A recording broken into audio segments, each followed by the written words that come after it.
Hi friends, ఇప్పుడు మీరు చూస్తున్నటువంటి ఈ విగ్రహం వినాయకుని విగ్రహం.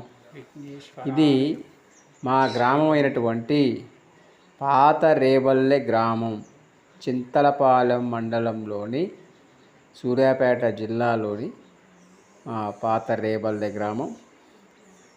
ఇది పులిచింతల మునకలో ఉన్నటువంటి గ్రామం. అయినా కానీ మా దేవాలయాలుకి దగ్గరికి కృష్ణానది నీళ్ళు వస్తాయి, కానీ మా దేవాలయాలు మాత్రం మునగవు. దేవాలయాల దగ్గరికి వాటర్ వస్తాయి. ఫ్రెండ్స్, ఓం గం గణపతయే నమః.